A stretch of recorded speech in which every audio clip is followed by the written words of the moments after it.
예, 하나님의 말씀 욥기서 31장입니다.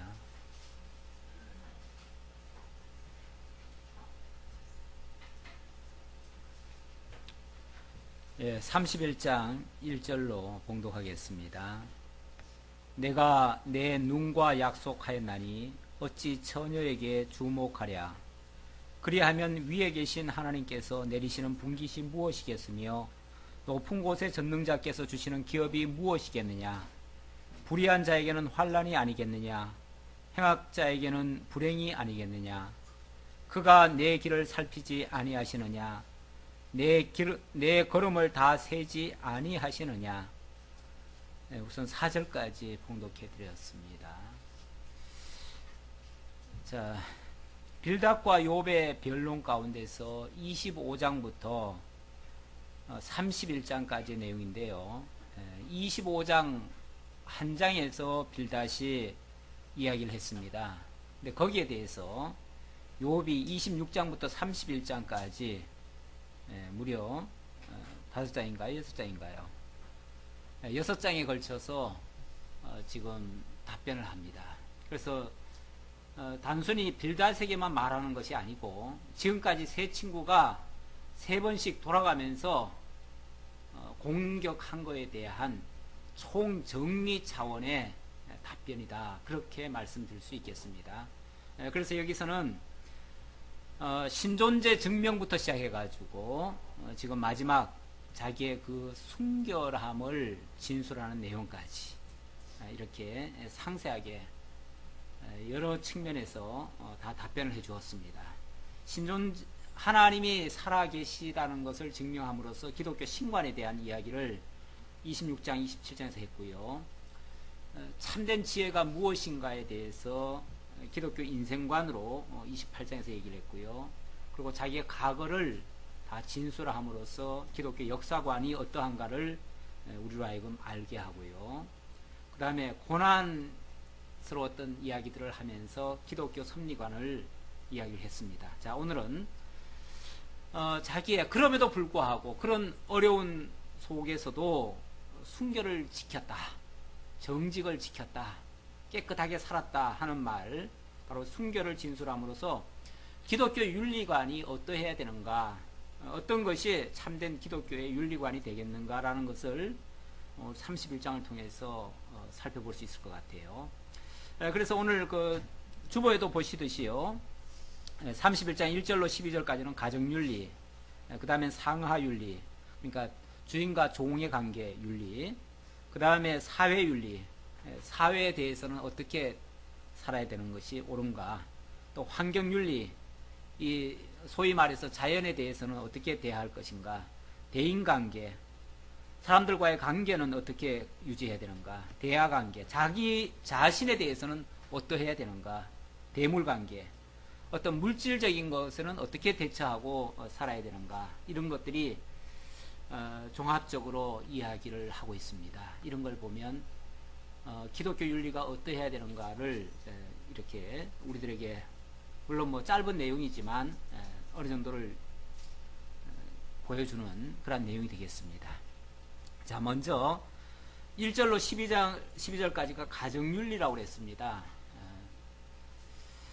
지금 본문 속에서 욥은 내가 내 눈과 약속하였나니 어찌 처녀에게 주목하랴 그랬습니다. 욥이 아내를 맡고 가정을 가지게 되었습니다. 그런 이후부터 이렇게 약속을 했는데, 내가 내 눈과 약속을 했는데 어찌 처녀에게 주목하랴, 딴 여자에게 마음을 두겠느냐, 다른 여자에게 어떻게 관심을 갖겠느냐, 이런 뜻이죠. 그만큼 자신의 그 성결함을 그렇게 지금 표현하는 내용입니다.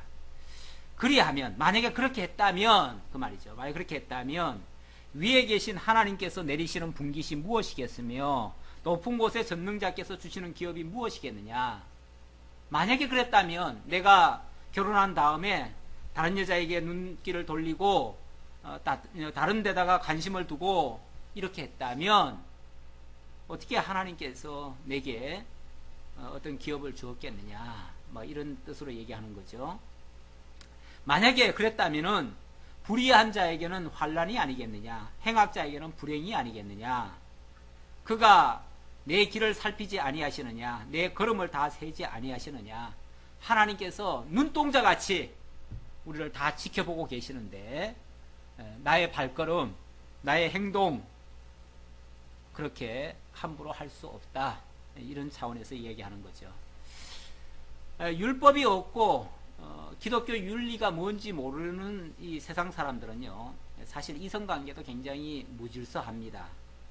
아마 할 수만 있다면 그래서 많은 여자들을 사귀고 즐기다가 또 좋아하면 취하고 싫으면 내버리고, 뭐 결혼하고 나서도 그런 일은 다 반사 같아요. 요즘은 뭐 하도 방송이, 매스컴이 많이 떠들어대 가지고 뭐 연속극이니 뭐니 해가지고 그런 문제들이 너무 많이 나오니까 이제 뭐 여사예요. 그런 게 뭐 별로 문제도 안 돼요.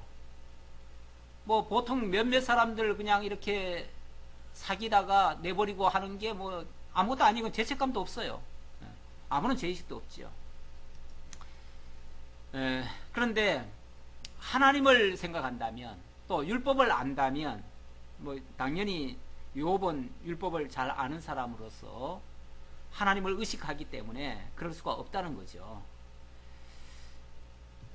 만일 내가 허위와 함께 동행하고 내 발이 속임수에 빨랐다면, 자기도 세상 사람들처럼 좀 쉽게 말하면은 허위와 함께 동행하고 발이 속임수에 빨랐다면, 어떤 목적을 이루기 위해서 수단 방법 안 쓰고 때로는 뭐 거짓말도 하고, 뭐 요즘 젊은이들 같으면 아마 뭐 연애하면서 뭐 거짓말 좀 하는 게 뭐 문제냐, 막 이렇게 생각할지도 몰라요. 그렇게 아주 쉽게 생각하는 거죠. 그럴 수 있었다면, 그렇다면 그 말이죠. 하나님께서 나를 공평한 저울에 달아보시고 그가 나의 온전함을 아시기를 바라노라. 만일 내 걸음이 길에서 떠났거나 내 마음이 내 눈을 따랐거나 내 손에 더러운 것이 묻었다면 내가 심은 것을 타인이 먹으며 나의 소출이 뿌리채 뽑히기를 바라노라. 만일 내 마음이 여인에게 유혹되어 이웃의 문을 엿보아 문에서 숨어 기다렸다면 내 아내가 타인의 맷돌을 돌리며 타인과 더불어 동침하기를 바라노라. 그것은 참으로 음란한 일이니 재판에 해보할 죄악이요 멸망하도록 사르는 불이니 나의 모든 소출을 뿌리채 뽑기를 바라노라. 만약에 그런 생각이 있었다거나 혹이라도 마음속에라도 있었다면 그것 때문에 모든 것이 다 망가진다 할지라도 그거를 억울하다 하지 않겠다, 이런 식이죠. 사실 세상에서도 보면 그렇게 무질서한 모습들이 결국에 가서는 가정을 파괴하고 자기 삶도 파괴하고 경제까지도 나중에는 다 파괴하고 결국은 다 망가지는 그런 예가 많습니다. 그렇다 할지라도 그건 당연하다는 거죠. 그럴지라도 그렇게 만약에 했다면 당연하다. 물론 지금 이게 일종의 항변 속에서 나오는 말이기 때문에 사람들은 너가 그렇게 지금 불행을 당했고 고통을 당했고 어려움을 당했으니 너는 분명히 어떤 죄를 지었을 것이다. 너가 이런 어려운 일이 있으니 이런 범죄가 있을 것이다 라고 추론하고 있거든요. 사람들이 다 지금 억측을 하고 있거든요. 그러니까 그게 아니라는 걸 강변하는 말 속에서 이 말이 나온 거예요. 물론 만약에 그랬다면 그런 일을 당해도 내가 정말 싸고 할 말 없고 당연하고 다 감수하겠다, 이제 그런 뜻이죠. 근데 자기는 그런 일이 없었다. 추호도 그런 일은 없었다. 자기는 결혼한 이후에 아내 외에 다른 여인에게 한 번도 유혹당한 적도 없고 그렇게 문을 기다리거나 남을 이렇게 뭐 홀리기 위한 어떤 수단을 쓰거나 이런 적이 한 번도 없었다. 만약에 그렇게 했었다면 그건 참으로 음란한 일이고 재판에 해부할 죄악이요 하나님께 벌받아 마땅하다, 그 말이죠. 당연하다. 멸망하도록 사르는 불이니 완전히 패망을 당해도 그거는 마땅한 일이다. 이렇게 얘기를 했습니다. 이 사람의 그 가정 윤리가 어떠한가를 이 말씀을 통해서 이제 확인할 수 있는 그러한 장면입니다. 그 다음 13절로 15절의 말씀은 상하윤리라고 제가 제목을 적어봤습니다. 왜냐하면 아랫사람에 대해서 주인으로서의 그 자세, 아랫사람을 어떻게 대하는가에 대한 그런 모습인데요.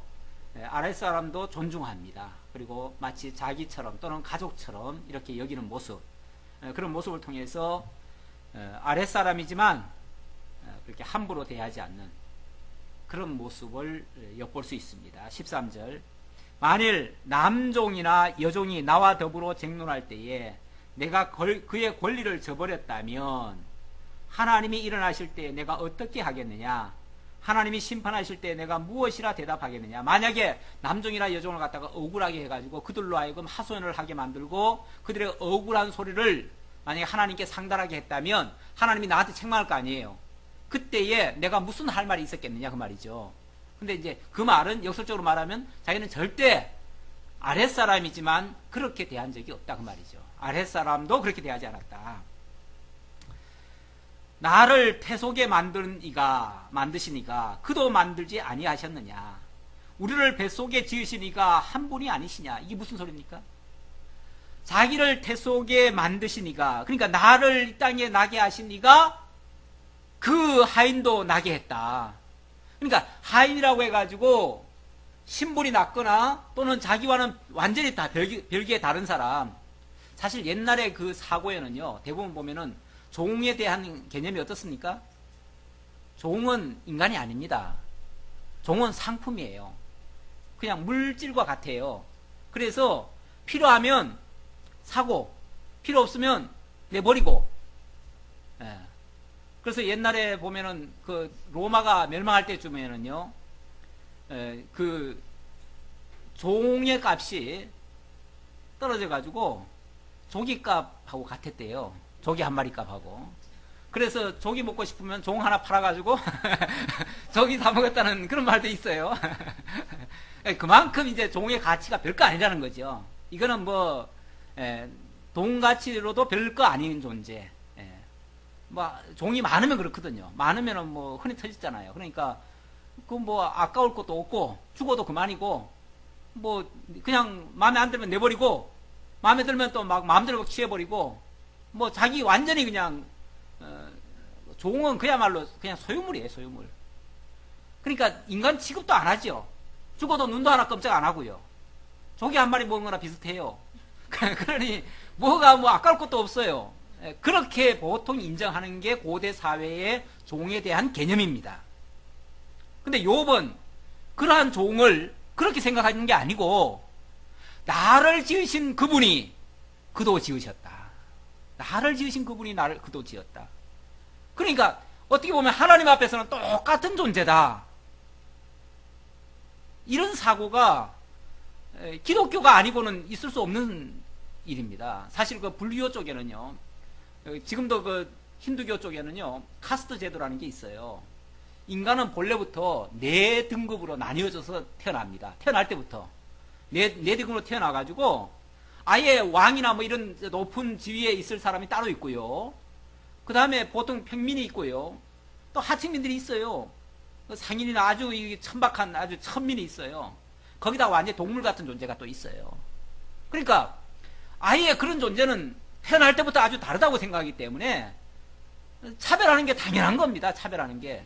옛날에 그래서 우리나라도 양반 상민이라는 게 그 제도가 그 상민들을 완전히 인간 취급 안 했어요. 그랬는데 우리 기독교에서는 그게 아니죠. 기독교에서는 나를 지으신 그분이 그도 지었다. 하나님 앞에 가면 똑같다. 그래서 내가 만약에 종을 괴롭히면 하나님이 나를 책망하신다. 그가 호소할 때 하나님이 그 소리를 들으시고 나를 책망하신다. 이렇게 생각하는 거죠. 로마서에도 보면 그래서 주종관계 설명할 때 그 얘기를 하죠. 물론 종들에게 먼저 얘기를 하죠. 종들에게. 종들 입장에서는 하나님께서 그 질서도 하나님께서 세운 거니까 순복하라 해놓고 그 다음에 상전들아 하면서 상전들한테 뭐라 그럽니까? 예. 너를 지으신 하나님이 결국 그도 지었으니까 하나님 앞에서는 동등하다라는 걸 또 얘기를 하고 있습니다. 그러니까 하나님을 생각함으로 함부로 그렇게 하지 말라는 거죠. 정말 그야말로 형제처럼 가족처럼 지금 나를 지으신 그분이 그도 지었다면 결국 한 형제라는 얘기 아니에요? 한 분이 지으셨다는 얘기니까 결국 한 형제 아니냐 그 말이죠. 형제처럼. 그래서 그리스도 안에 와가지고 이게 이제 형제 개념으로 바뀌었지요. 그래서 초대교회 때 조금 문제도 사실은 있었다고 그래요. 초대교회 때 이 복음이 이 부유한 자들 아주 이 뭐 고위층 사람들한테 먼저 전파된 게 아니고 어찌 보면 하층민들한테 먼저 전파됐거든요. 근데 하층민들이 그리스도 안에서는 종이나 자유자나 똑같다 그러니까 야 그럼 그리스도 안에 들어가면은 그냥 예수만 믿으면 전부 다 우리도 다 자유인이 된다 하니까 아 종들이 자유인이 된다니까 얼마나 좋아요. 그러니까 너도 나도 다 들어온 거예요. 들어오니까 들어와 가지고는 그냥 주인도 알기를 주인 알기를 뭘 알아요? 예, 형제처럼 얘기해가지고 형제요 그래 버리는 거죠. 그러니까 이게 또 질서가 막 무너지는 거죠. 그래서 이제 로마서에서 그 얘기를 한 거예요. 종들아, 하나님께서 세우신 그 질서, 이 세상에서의 질서도 무시하지 말아라. 무시하지 말아라. 여기서 이런 제도 하에서는 그것도 순복을 해야 된다라고 얘기를 했고, 그것도 하나님이 주신 권세다라고 해서 그것도 하나님 배우는 일에 필요한 거니까 이 세상 사는 동안은 그 질서도 인정을 하고, 그 다음에 주인들 보고는 상전들아, 하나님께서 너도 지은 것처럼 그도 지었다. 하나님 앞에 와서는 똑같이 심판받을 거다. 그러니까 하나님을 섬기듯이 그들 종들도 함부로 그렇게 하지 말아라. 이렇게 이제 교훈을 했지요. 그래서 그리스도 안에서는 물론 근본적으로 이렇게 자유함이 있죠. 그래서 욥도 종을 분명히 부렸습니다. 부렸어요. 주인으로서 많은 종을 부렸지요. 부렸지만 남들처럼 그렇게 함부로 그렇게 하지 않았다. 왜냐하면 하나님을 생각함으로, 또 하나님께서 그도 존귀한 하나님의 자녀일 수 있다는 것을 알기 때문에 그랬었다.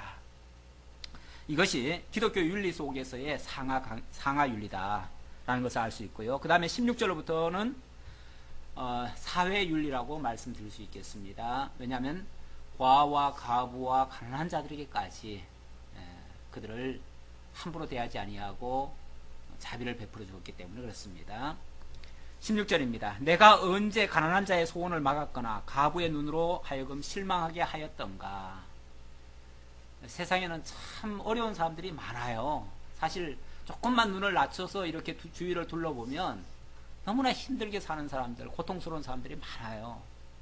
대표적인 사람들이 이제 여기에서는 이제 가난한 자의 소원 또는 가부의 눈 또는 뭐 고아 뭐 이런 말인데, 결국 가난한 자, 고아, 가부가 대표적인 사회의 어떤 구성원, 하층민들의 구성원들입니다. 나만 혼자 내 떡덩이를 먹고 고아에게 그 조각을 먹이지 아니하였던가. 자기 배부르다고 해가지고 남들에 대해서는 먹든지 말든지. 사실 사람들이요, 내가 배부르면 남의 사정 잘 모릅니다. 그래가지고 누가 굶었다 그러면 아니 왜 라면 끓여 먹으면 되지 왜 그렇게 굶고 있느냐고 그래요. 전혀 사정을 모르는 거죠. 사실 라면 사 먹을 돈도 없어가지고 굶는 건데, 그 있는 사람들은 몰라요. 모를 수가 있어요. 그런데 욥은 그렇지 않았다는 거죠. 내가 떡덩이를 먹으면서도 고아에게 내 조각을 먹이지 아니한 적이 없었다. 정말 가난한 자를 돌아봤다. 실상은 내가 젊었을 때부터 고아 기르기를 그의 아비처럼 하였으며, 그게 수동적인 자세에서 이렇게 뭐 누가 오면은 도와주고 안 오면 말고 이게 아니고 아예 젊어서부터 고아를 기르렀다 그랬어요. 그 말은 적극적으로 능동적으로 뭐 했다는 거죠? 그 가난한 자, 고아 이들을 찾아다니면서 또는 그들에게 베풀기를 아주 즐겼다는 거죠. 그걸 원하고 즐기는 그러한 모습이었습니다. 그야말로 나눠주는 것을 이 사람은 취미로 여겼어요. 나눠주는 거를 늘 즐거워한 사람이에요. 베풀기를 아주 즐거워한 사람이에요. 그러니까 그걸 젊어서부터 그렇게 했다. 내가 어렸을 때부터 가부를 인도하였노라.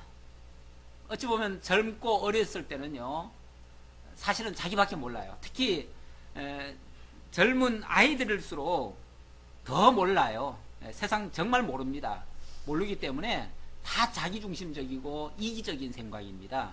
그런데 그때부터 고아와 가부를 그렇게 함부로 홀대하지 않고 그들에게 마음을 두고 기회가 되면 적극적으로 도와주려고 하는 그런 마음을 가졌었다. 만일 내가 사람이 의복이 없어 죽어가는 것이나 가난한 자가 덮을 것이 없는 것을 못 본 채 했다면, 만약에 그런 일이 있었다면, 이건 가정입니다. 왜냐하면 그 욥을 비판하길 좋아하는 사람들이 마치 욥의 내막은 모르고 욥이 지금 망한 걸 봐서는 아마 가난한 자나 고아나 가부를 아주 매몰차게 했을 거야. 그랬으니까 저렇게 망했지. 이렇게 이제 지금 얘기를 하는 거에 대한 어찌 보면 항변이죠. 항변 속에서 이 말을 한 거죠. 그러니까 내가 만약에 진짜 너희들 생각처럼 그렇게 했었다면, 그 말이에요. 했었다면, 만일 나의 양털로 그의 몸을 따뜻하게 입혀서 그의 허리가 나를 위하여 복을 빌게 하지 아니하였다면, 만일 나를 도와주는 자가 성문에 있음을 보고 내가 주먹을 들어 고아를 향해 휘둘렀다면, 이렇게 말도 안 되는 소리지만 누구라도 혹시 그렇게 생각하고 실제 내가 그런 일이 조금이라도 있었다면, 22절, 내 팔이 어깨뼈에서 떨어지고 내 팔뼈가 그 자리에서 부스러지기를 바라노라. 그렇게 한다 할지라도 당연한 거다 그 말이죠. 그러니까 사실 우리가 잘못을 하고 거기에 대한 보응이 있다면 그건 당연하게 받아야 됩니다. 당연하게. 그럴 수 있겠다. 그랬으니까 그럴 수 있지. 이렇게 받아야 되는데, 정말 그런 일이 없는데 그런 보응을 받는다면 좀 억울한 감이 있죠. 그래서 때로는 항변을 하게 되죠. 도대체 왜 이럴까? 이해가 안 되죠. 이해가 안 돼서 반문을 하게 되죠. 그러니까 항변을 한다든지 반문을 한다는 거는 이해가 안 될 때 하는 말이거든요. 네. 나는 하나님의 재앙이 심히 두려워하고 하나님의 재앙을 심히 두려워하고 그의 위험으로 말미암아 그런 일을 할 수 없느니라. 이게 지금 억지로 변명하는 게 아니고요. 욥의 중심에는 하나님의 살아계심을 알고 있고 하나님이 그들을 지으셨음을 알고 있습니다. 하나님이 구약의 율법에 보면 세상이 끝날 날까지 이 세상에는 가난한 자와 부자가 겸하여 있을 거라고 그랬습니다.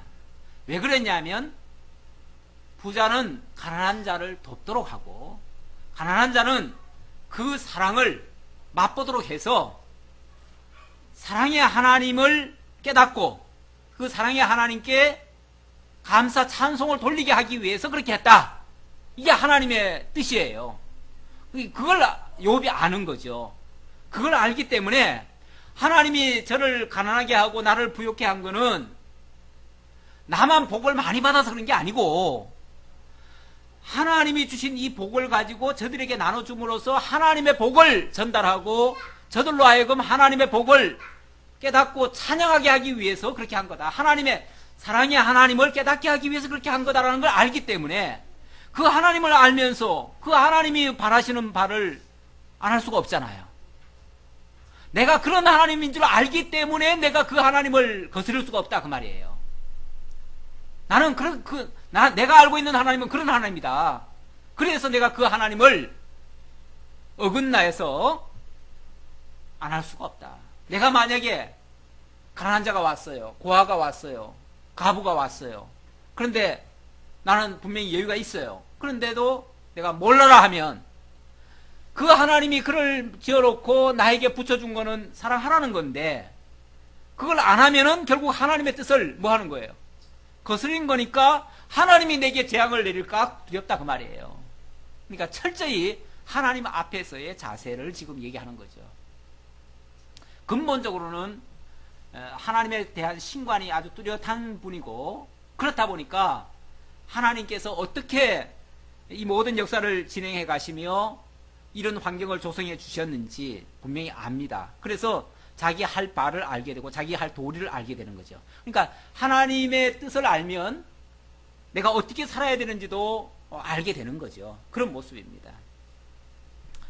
사실 이런 이게 일종의 지금 제가 사회윤리라고 했는데, 사실 하나님께서 이 땅에다가 교회를 세워놓은 것도 하나님의 사랑이 실현되게 하는 그런 장소로서 그렇게 만들어 놓은 겁니다. 여기에서 하나님의 택한 백성들이 하나님께서 가난한 자와 또 부자를 같이 묶어 놓았거든요. 같이 묶어 놔가지고 좀 부유한 자로 하여금 좀 더 연보를 하게 하고, 가난한 자로 하여금 그 연보에 같이 자기가 못하더라도 같이 동참을 해서 함께 하나님의 은혜를 찬양할 수 있도록 만든 이런 그 기관이 쉽게 말하면 이 땅에 만들어진 교회입니다. 이걸 그냥 대사회로만 해놔 버리면은 세상에 무슨 자선사업 하는 걸로만 생각하지요. 이건 너무 범위가 넓지요. 범위가 넓고 그것을 우리가 감당하기에는 너무나 힘들지요. 사실은 그걸 감당하려면, 사회적으로는 그걸 감당하려면 국가가 감당해야죠. 국가를 세우는 이유가 이 사회를 세워가라는 거니까요.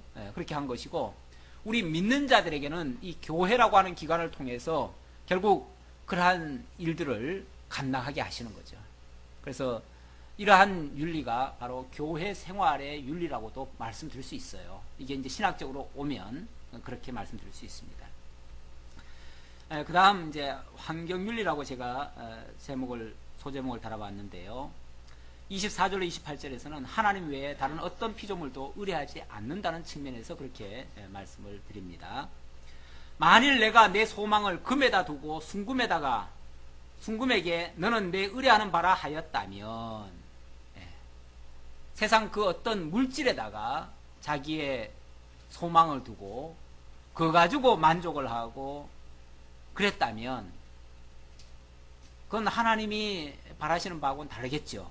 다르니까 그거는 하나님께서 기뻐하실 일이 아니다. 만일 재물의 풍부함과 손으로 얻는 것이 마음으로 기뻐하였다면, 이건 만일 그랬으니까 그건 가정입니다. 가정인데 만일 해가 빛남과 달이 밝게 뜬 것을 보고 내 마음이 슬며시 유혹되어 내 손에 입맞추었다면, 그러니까 세상의 어떤, 여기 지금 해와 달, 별, 이런 어떤 자연 환경, 이런 환경들의 매료가 되거나 아니면 그것들에게 어떤 의지하거나 그것들을 만족한다든지, 그래서 그것에 슬며시 마음이 유혹이 돼서 손을 입맞췄다면, 그걸 의지했다면 그 말이죠. 그런 것들을 의지했다면, 그랬다면 그것도 재판에 회부할 제약이니, 재판에 회부한다는 건 세상 재판에 법정에 가겠습니까? 세상 법정이 아니라 하나님의 법정에 세워질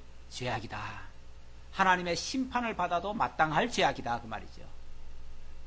근데 욥은 결단코, 하나님이 물론 엄청난 걸 많이 주셨습니다. 많은 물질을 주었고 금은 보화는 물론이고 많은 재산도 주었습니다. 모든 환경들이 참 좋았어요. 그동안 좋았지만 그 어느 것도 그거 믿고 욥이 살은 적이 없습니다. 그런데 사람들은 자꾸만 욥에게 그런 누명을 자꾸 씌우죠. 네가 재산은 좀 있으면서 인색하고 남에게 베풀지도 않고 가난한 자도 안 주고 너는 그것만 믿고 하나님도 필요 없다고 하고 막 이랬다. 이런 식으로 쉽게 말하면은 억울한 소리를 하니까 나는 추워도 그런 적이 없다. 추워도 물질 있다고 해가지고 물질 의지한 적 없고, 어떤 돈 많다고 돈 의지한 적 없고, 세상에 그 어떤 환경 좋다고 해서 그 환경 의지한 적 없다. 나는 하나님 외에는 없었다. 하나님만 의식하고 살았다. 라는 것을 좀 강변하는 거죠. 강변하면서 그게 바로 재판에 회부할 죄악이다. 만약에 그랬었다면 그건 하나님 앞에 심판받아 마땅할 죄악이었다. 라고 말하면서 내가 그리하였으면 위에 계신 하나님을 속이는 것이리라. 그렇죠. 하나님 앞에 감사하다고 하면서도 실제로는 돈 의지하고, 그러니까 진짜 하나님 앞에 감사한 게 아니라 돈이 있으니까 감사하다는 얘기였죠. 사람들이요, 가끔씩 하나님 앞에 막 원망하시는 분들이 있어요. 왜 나에게는 돈을 안 주십니까? 왜 나에게는 건강을 안 주십니까? 막 그러면서 이제 원망하는 경우가 있어요. 그럼 주면은 감사하고, 안 주면 지금 감사가 아니라 지금 원망이 나오는 거 아니에요? 그러면 뭘 의지하고 지금 하는 말이에요? 결국 그게 더 주죠. 그게 더 목적이었죠. 그게 없으면 힘이 빠져가지고 하나님 앞에 원망해 지키는 거니까 결국 그걸 의지하는 거죠. 물질을 의지한 것이고 어떤 환경을 의지한 것이었죠. 만약에 그랬었다면, 내가 그랬었다면 그건 하나님 앞에 재판받을 마땅한 일이고 그게 바로 하나님을 속인 거다. 그러니까 막 물질 많이 주시니까 고맙습니다 고맙습니다 하는 거 그거 하나님 속이는 거라고 말이에요. 속이는 거예요. 그러니까 막 하나님 때로는 원망하면서 하나님 왜 내가 하나님 영광 돌리려고 하는데 왜 나한테 안 주십니까 그러는 거는 하나님 속이는 거예요. 안 주더라도 영광을 돌려야지. 안 주더라도. 그렇죠? 줘야 영광을 돌리는 게 아니라 안 줄 때 영광을 돌려야죠. 그래야 진심을 알죠. 그게 진심. 하나님은 때때로 우리의 진심을 달아보십니다. 진짜 이래도 네가 날 사랑하느냐? 예. 그리 아니하실지라도 누가 그랬나요? 예. 다니엘이 그랬죠. 그리 아니하실지라도 그리 아니하실지라도 하나님을 찬양한다는 거죠. 예. 그랬잖아요. 그 불구덩이 속에 집어넣을 때 하나님 분명히 꺼내실 줄 믿습니다. 그러나 그리 아니하실지라도 나는 하나님 욕하지 않겠습니다. 환경에 관계없는 것이 진짜 신앙입니다. 환경에 좌우되는 것은 진짜 신앙이 아니에요. 그게 거짓된 신앙이에요. 아니면은 속은 신앙일 수가 있어요. 잘해주니까 좋다고 한 거예요. 애들 잘해주면 엄마 사랑해 하는 거가 똑같아요. 그 말 믿으면 안 돼요. 조금만 잘못해보세요. 조금만 뭐 섭섭하게 해보세요. 그냥 금방 믿다 그러죠. 금방 믿다 그러고 그냥 다시는 안 보려고 그러죠. 예, 그거는 믿을 소리가 아니에요. 그건 하나님도 마찬가지예요. 하나님 좀 잘해주니까 그냥 좋다는 거는 믿음이 아니에요. 그게 진짜 믿음. 자, 그 다음 대인관계입니다. 사람을 어떻게 대하는 것인가, 어떻게 대하는 것이 마땅한 것인가, 이런 걸 보낼 수 있는 내용인데요. 29절로 32절까지입니다. 욥은 미워하는 자와 나그네까지도 긍휼히 여겼습니다. 내가 언제 나를 미워하는 자의 멸망을 기뻐하고 그가 재난을 당함으로 즐거워하였던가. 네. 세상에는 참 어떤 관계에서인지 몰라도 좌우간 미워하는 사람들이 많아요. 이유를 잘 몰라요. 이유를 못 찾겠어요. 그래도 괜히 미워하는 사람이 있어요. 그래서 때때로 내가 나쁜 놈인가 생각도 해보지만 뭐 나쁜 놈이겠지요. 그렇지만 그렇게 뭘 그렇게 딱 꼬집어가지고 그렇게 나쁜 짓 한 것 같지는 않아요. 그런데 괜히 미워하는 사람들이 있어요. 보면 있어요. 그 미워하는 자 그렇다고 해가지고 그럼 날 미워하니까 그럼 잘못됐으면 좋겠다. 가다가 그냥 심리도 못 가서 다리 몽둥이가 똑 부러졌으면 좋겠다. 옛날에 그 아리랑 노래는 심리도 못 가서 발병 나라라고 그러잖아요. 나를 미워하는 놈은 나를 떠나는 놈은 심리도 가서 못 가서 그냥 발병 나라고 얘기하는데 그게 우리말로 하면 다리 똑 부러지라 그 소리예요. 그런데 그런 거는 아니죠. 그거는 나를 미워하는 자에게 저주를 퍼붓는 거죠. 저주를 퍼붓는 건데 욥은 그런 적이 없었다는 거죠. 나를 미워하는 자의 멸망을 기뻐하거나 그가 재난을 당함으로 즐거워한 적이 없다. 오히려 안타까워하고 힘들어하고 왜 저렇게 괜히 미워해가지고 괜히 저렇게 벌을 받고 저렇게 화를 입고 아니 미워한다는 말은요 어떤 사람이 날 미워해요. 미워하면 내가 속이 상할 이유가 있나요? 근데 사람들이 날 미워하면 되게 속상하죠? 근데 나한테 해가 사실은 없어요. 날 미워해도. 그렇잖아요? 무슨 해가 있어요? 그런데 그 미워하는 사람은 어떻습니까? 미워하는 사람은 사실은 너무너무 괴로운 사람이에요. 막 고통이 있어요. 그러니까 미워하는 거예요. 막 나를 막 죽이고 싶을 거예요, 아마. 어쩌면. 죽이고 싶을 거니까 미워하는 거거든요. 그러니까 그 마음이 사실은 지옥이에요. 그 상태가. 남을 미워하는 그 마음은 지옥 상태입니다. 자기가 괴롭고 힘들고 어렵고 견딜 수가 없으니까 그 미움이 막 표출되는 거거든요. 나타나는 거거든요. 그러니까 사실은 그 사람이 불쌍한 사람이에요. 엄청나게 불쌍한 사람이에요. 사실은 그 사람이 위로해줘야 될 사람이에요. 상처가 많은 사람이에요. 그러니까 그 사람의 상처를 할 수만 있으면 내가 싸매줘야 돼. 그런데 날 미워하는데 내가 상처를 뭐 이렇게 싸매주려고 하면은 더 미워하겠죠? 그러니까 사실은 어떻게 하지도 못하겠지요. 힘들어요. 어떻게 할 수도 없어요. 그러니까 결국은 하나님께 그의 마음이 좀 위로를 받도록 하나님 앞에 기도할 뿐이죠. 어쩌면 그가 좀 잘 됐으면 좋겠어요. 왜냐하면 잘 돼가지고 그 미운 마음이 좀 사라지고 그 지옥이 좀 벗어지고 그래서 좀 회복이 됐으면 좋겠어요. 그래서 그를 위해서 기도를 해주는 거죠. 오히려 기도를 해주는 거죠. 나를 미워한다는 건 어찌 보면 참 원수 같은 사람인데 원수를 위해서 기도해주는 그런 모습. 물론 뭐 이 사람들에게 그런 요구를 하면 너무 무리한가요? 무리가 되겠죠. 우리 주님은 원수까지도 미워하라고 말씀하셨는데, 제 말에 제 본심이라고 하나 봐요.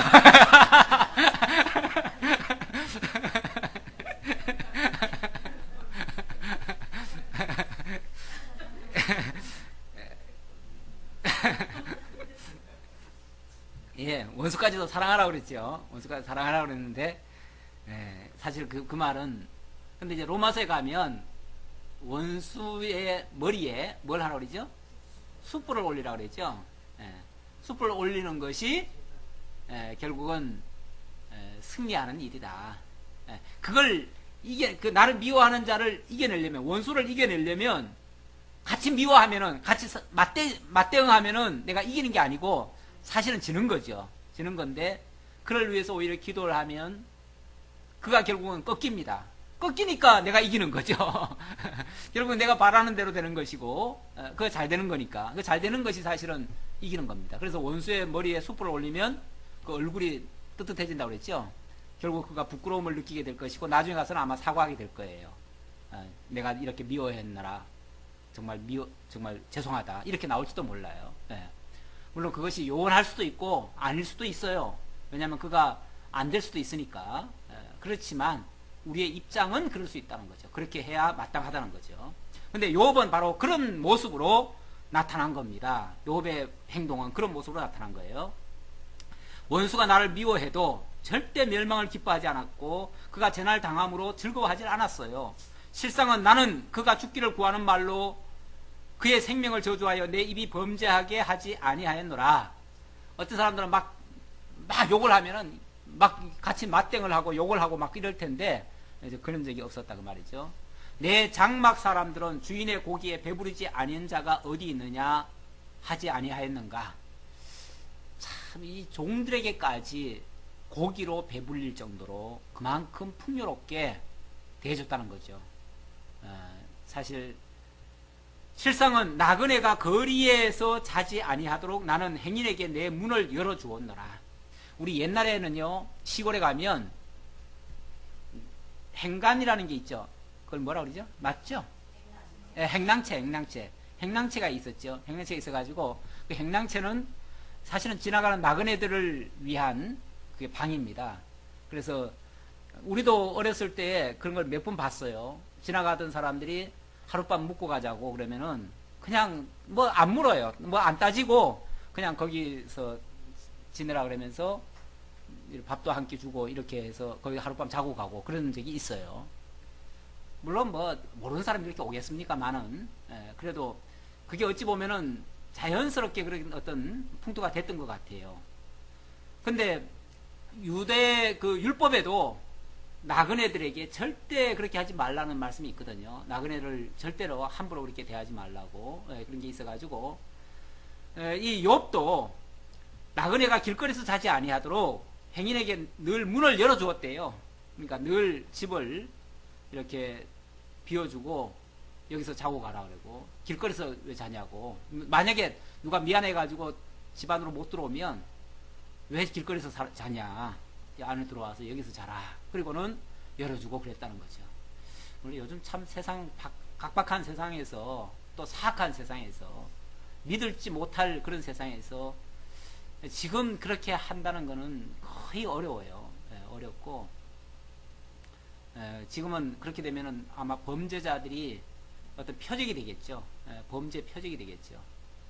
오늘 아침 뉴스에 보니까, 인터넷에 올라온 뉴스에 보니까, 미국에서 뭐 교회에서 막 다급해가지고 문을 두들기고 이제 열어달라고 해가지고 문을 열어줬더니, 그 이제 여자가 안에 있었는데 혼자 아마 기도하고 있었던 모양인데 문 열어달라고 해가지고 문을 열어줬더니 성폭행하고 돈을 빼앗아가고 그랬대요. 그랬다가 나중에 이제 그 사람이 가지고 있던 휴대폰을 팔다가 걸렸대요. 그래서 잡혀가지고 징역 125년 125년 받았다는 뉴스가 올라왔더라고요. 한국에는 그 정도면은 다 뭐 몇 년 안 삽니다. 몇 년 안 살거나 그것도 또 집행유예가 될 수도 있어요. 그래가지고 합의만 하면, 우리나라에서 얼마 전에 뭐 벌어졌던 아주 흉악한 사건이 있어요. 근데 그것도 3년을 징역 살게 했는데 집행유예가 3년이더라고요. 그런 일이 있어요. 미군 범죄인가요? 미군 범죄. 미군 범죄 아주 흉악하게 했는데도 징역 3년 때려놓고 집행유예 3년을 때리니까 뭐가 되죠? 아무렇지도 않아요. 그냥 우리나라는 이렇게 법이 물러요. 하도 법이 물으니까 미국 뉴스에 그게 나왔어요. 도대체 한국의 법은 뭐 이따위냐? 그렇게 흉악한, 제가 미군이 일을 저질렀는데도 미군을 한국 그 법을 책망을 하더라고요. 이렇게 범죄를 저질렀는데 어떻게 3년 때려놓고 3년 집행유예로 풀어줄 수 있느냐? 그래서 이런 법이 다 어디 있느냐? 근데 우리나라 법은 이상하게 힘 있는 자들에게는 다 집행유예예요. 뭐든지. 집행유예라는 제도가 참 좋은 제도 같죠? 지금 뭐 이야기가 좀 딴 데로 돌아갔는데, 지금 이 사악한 세상 속에서 지금 우리 보고 그렇게 하라고 하면, 지금 현재는 어려울 수 있습니다. 어려울 수 있지만, 여긴 지금 우리 마음 중심을 지금 이해를 하셔야 됩니다. 그리고 법의 어떤 원리 또는 하나님의 어떤 하나님의 뜻 이런 것들을 지금 이해를 하셔야지 이걸 행동을 그대로 우리가 하라고 하면은 안 될 수도 있어요. 그런 차원에서 지금 말씀드렸습니다. 자, 어쨌든 원수까지 사랑했다는 그런 모습을 대인관계에서 그렇게 했습니다. 물론 이건 뭐 범죄자를 두고 하는 말은 아니에요. 범죄자를 두고 하는 말은 아니고, 이렇게 사람에 대해서는 이렇게 대하도록 했다. 그 다음 대아관계입니다. 대아관계란 말은 자기 자신에 대해서 어떻게 처신을 했느냐 그 말이에요. 요즘 사람들로 말하면 대부분의 사람들이 다 이기적입니다. 이기적이라서 자기에게는 아주 풍성합니다. 자기중심이니까요. 자기는 대단히 존귀한 사람이고, 자기는 뭐 최상급이죠. 자기는 사랑받아 마땅한 사람이고, 사랑받기 위해 태어난 사람이고, 자기는 그렇습니다. 자기는 그런데, 남들에 대해서는요, 남들에 대해서는 뭐, 사실은 볼 게 없습니다. 나만 잘하면 돼요. 그래요. 그런데, 욥은 어떻게 보면 그 반대입니다. 자기에 대해서는 아주 혹독합니다. 자기에 대해서는 용서하지 않습니다. 남에게는 이렇게 막 원수까지도 사실은 사랑한 그 모습이었는데 자기에 대해서는 혹독하리 많지 이렇게 했다. 자, 33절 봅시다. 내가 언제 다른 사람처럼 내 악행을 숨긴 일이 있거나 나의 죄악을 나의 품에 감추었으며 내가 언제 큰 무리와 여러 종족의 수모가 두려워서 대문 밖으로 나가지 못하고 잠잠하였던가. 자신은 자신의 그 어떤 죄와 허물, 악행 이런 것들을 꼭 숨겨놓고 발설하지 않고 바깥에 안 알리고 이러지 않았다 그 말이죠. 만약에 자기에게 어떤 문제가 있다면 서스럼 없이 잘못을 사과하고 뭐 언제 그런 특별히 잘못이 있었다는 얘기가 아니라 그런 마음으로 있었다는 거죠. 사실 항상 그 겸손한 자세란 말은요, 겸손하다는 말은 나보다 남을 낮게 여기는 마음이고, 또는 남에 비해서 자신의 어떤 부족함을 솔직하게 고백할 수 있는 문제고요. 그래서 자신이 제일 위가 아니라 어찌 보면 남들보다 못하다는 것을 인정하는 모습이거든요. 그렇다면 좀 낮은 자세에서 자신의 연약한 부분도 솔직하게 고백하고, 우리가 약하고 부족한 부분이 많습니다. 그걸 뭐 꼭 죄라는 개념보다는 죄가 아니더라도 연약한 부분이 있어요. 약한 부분이 많아요. 그런 부분을 솔직하게 이렇게 드러낼 수 있는 그 용기, 이런 것들이 사실은 필요합니다. 그랬을 때에 사람들과도 사실은 소통도 이루어지고요. 내가 너무 잘나고요, 훌륭하고요, 완벽하고요, 흠과 티가 없고요, 아주 뭐 원칙주의자고요, 뭐 뭐든지 다 잃어버리면요, 사람들이 접근도 못합니다. 두려워서요. 말 한마디 실수하면 벼락칠 것 같잖아요.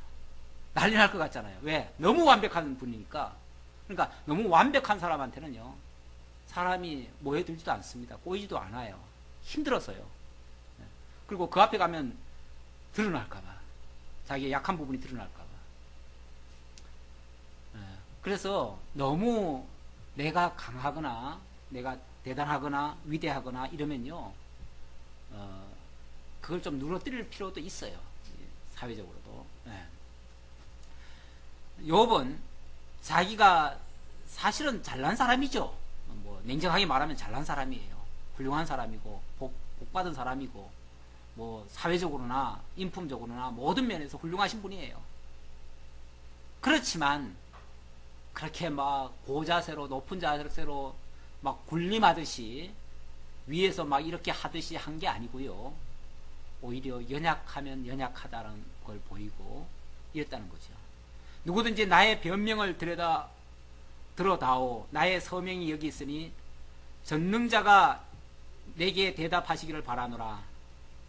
누구든지 나의 변명을 들어다오. 나의 서명이 여기 있으니 전능자가 내게 대답하기를 바라노라.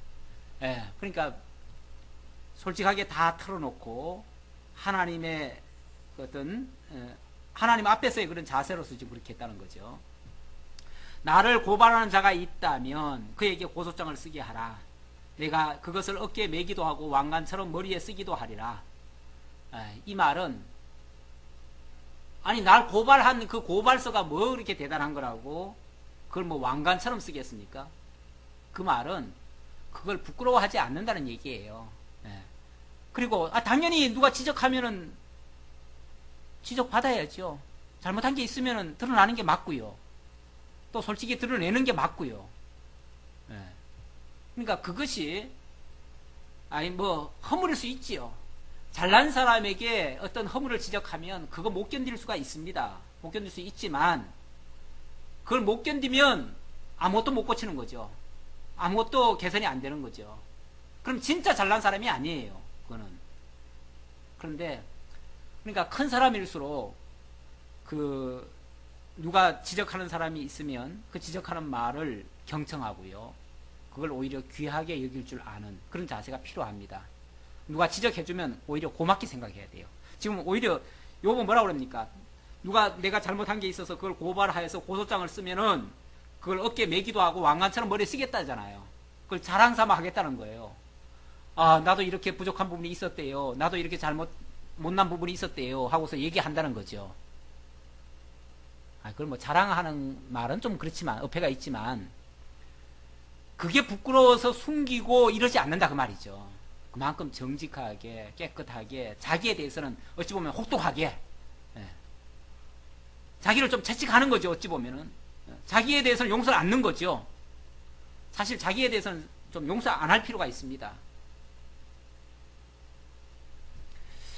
내 걸음의 수요를 그에게 알리고 왕족처럼 그를 가까이 하였으리라. 그렇게 하면 그에게 오히려 자기가 막 고맙다고 할 정도로 그렇게 했을 것이다. 막 그런 얘기예요. 그 다음 대물관계입니다. 마지막으로 대물관계. 토지에게도 억울하고 무리하게 하지 않았다. 이런 뜻으로 얘기를 했는데요. 만일 내 발이 나를 향하여 부르짖고 밭 이랑이 함께 울었다면, 이것도 물론 만일입니다. 자기가 어떤 토지에 내 밭이 나를 향하여 부르짖고, 어떻게 저 땅들은 말을 못하니까 억울해도 가만히 있겠죠. 막 독한 농약을 쳐도 아무 소리 안 하겠죠. 또 막 수확을 많이 거두려고 무리하게 뭐 양육제를 막 갖다가 뿌려대도 토지는 말 안 하겠죠.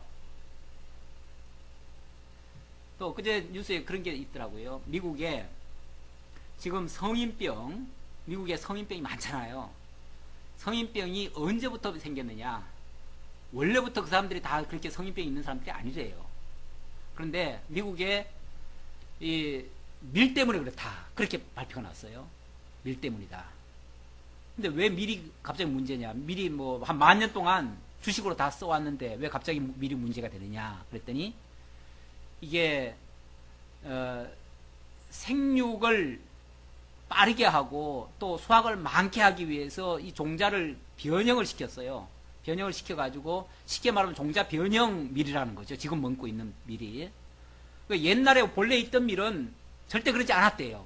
근데 이 변형된 밀이 정말 꼭 필요한 영양소는 많이 없고 이 살찌게 하는 요소는 많대요. 그래가지고 지금 엄청나게 살이 찐다는 거죠. 그러니까 지금 밀을 먹지 말라는 거예요. 밀가루를 먹지 말라는 거예요. 밀가루 먹으면 살찐다고 먹지 말라고 지금 미국에서 뉴스가 나왔어요. 네? 네. 지금 동물도요, 닭장. 옛날에는 닭을 치는 데를 뭐라고 그러죠? 양계장 그랬죠. 개를 양한다. 다시 말하면 닭을 양육하는 곳이다. 그런 말이잖아요. 좋은 말이죠. 근데 지금은 닭 공장이에요. 지금 닭 공장입니다. 지금은 양계장이 아니에요. 왜냐하면은 요만한 안에다 딱 가둬놔요. 가둬놓고 전혀 못 움직입니다. 움직이질 않아요. 운동도 안 해요. 그래서 계속 사료만 주고 밤에 잠도 안 재워요. 그러니까 옛날에는 막 90일씩 이렇게 커야 되는데 지금은 뭐 한 40일인가 뭐 얼마 되면요 다 커요. 그리고 살은 막 옛날 것보다 훨씬 더 많이 쪄요. 그러니까 이거는, 그러니까 또 거위 같은 거는 일부러 또 거위 간을 먹잖아요. 그러니까 간만 또 키워요. 그러니까 특정 부위, 그러니까 좋은 부위, 필요한 부위만을 그 인공적으로 만들어내요. 사실은 소도 그렇고요, 닭도 그렇고, 닭이 뭐 대표적으로 더 그래요, 사실은. 이러다 보니까 솔직히 거기에 항생제는 어마어마하게 쓰고요. 오죽하면은 슈퍼 항생제로도 지금 안 된대잖아요. 그게 안 돼요. 그런 걸 쓰니까 이게 완전히 이제 공장에서 나오는 거예요. 이거는 이제 상품이에요. 사실은 엄청나게 못할 짓을 하는 겁니다. 닭에게 못할 짓을 하는 거예요. 이 닭의 그 권리도 있는데, 그걸 뭐 인권도 아니고 닭권이라고 그래야 되나? 개권이라고 그래야 되나? 뭐라 그래야 되나? 자관, 소도 권리가 있는데, 소도 행복할 권리가 있대요. 행복할 권리가 있는데, 행복권을 다 추구해요. 모든 동물들에게도 그걸 다 빼앗아 버렸어요. 그러니, 땅도 이게 비정상적인, 그걸 뭐라 그럽니까? GMO라고 그럽니까? GMO 그 식품으로 만들어가지고, 이것도 결국은 공장에 찍어내는 거랑 마찬가지예요. 왜냐하면 인공적인 걸 밀어 넣어가지고, 변형을 시켜가지고, 필요한 걸 더 많이 이렇게 수확하는 거니까. 이러다 보니까 밀, 옥수수, 뭐 콩, 요즘 뭐 그러니까 GMO가 안 들어가는 게 없어요. 예. 이러니 땅에게도 못할 짓이고요, 동물에게도 못할 짓이고요, 식물에게도 못할 짓이에요. 그런 것들이 나중에 하나님 앞에 가서 하소연 안 할 것 같아요? 인간들이 이렇게 못살게 굴었다고 하나님 앞에 분명히 고발할 겁니다. 왜요? 어떻게 알아요? 예. 요수아에 보면, 그 요수아가 이 땅을 놓고 맹세를 하죠. 하나님 앞 앞에 언약을 맺을 때 땅을 놓고 맺고, 또 예수님도 보면은 이 돌들이 외친다고 그랬죠. 예. 이 먼지들도 사실은 다 하나님 앞에 고한다고 돼 있어요. 성경에 보니까 다 고한대요. 그러니까 땅들이 울부짖는데요. 땅들이 울부짖는다는 말 있지요? 있어요. 내가 성경 구절을 못 찾겠어요. 울부짖어요. 너무나 고통받고 있어요. 인간의 욕심 때문에. 인간의 그 아주 부적절한 그런 그 욕심이 잉태해가지고 결국은 온갖 것들을 다 막 괴롭혀요. 그래서 로마서 8장 23절 이하인가요? 거기 보면은 만물이 지금 만물의 피곤함이 말로 다 할 수 없다고 그랬고, 자관 울부짖는다고 그랬죠? 울부짖어요. 네. 하나님의 아들들이 나타나기까지 만물이 지금 사실은 하나님 앞에 빨리 만유 통일이 되기를 기다린대요. 빨리 주님의 그 심판의 날이 빨리 왔으면 좋겠어요. 만물들도 너무 피곤해요. 힘들어요. 다 울부짖는 거예요. 이 사실은 엄청난 제약을 지금 저지르고 있는 거거든요, 인간들이. 욥이 지금 그 말이에요. 만일 내 밭이 나를 향해서 부르짖고 바디랑이 함께 울었다면, 만일 내가 값을 내지 않고 내 소출을 먹고 그 소유주가 생명을 잃게 하였다면, 무리하게 농사 짓고 무리하게 뭐하고 하느라고 그냥 사람 막 죽여가면서까지 혹독하게 일시키고 뭐하고 막 이래가면서 소출 많이 거두려고 그렇게 했다면, 그 말이죠. 밀 대신에 가시나무가 나고 보리 대신에 독보리가 나는 것이 마땅하니라. 그렇죠. 만약에 그런 것이 조금이라도 있었다면, 밀을 뿌렸는데 가시나무가 나고 보리가 뿌렸는데 독보리가 나는 것이 마땅하다. 그러니까 욕심으로 만약에 심었으면 그게 보리가 그냥 보리가 아니고 독보리가 되는 거죠. 독보리가. 그 독보리가 결국은 인간에게 다시 치명상을 입히는 거죠. 사실은 강옥병도 그래서 나온 거 아니에요? 인간의 그 욕심이 도가 지나쳐가지고 결국 그게 자연의 공격입니다. 자연의 공격이에요.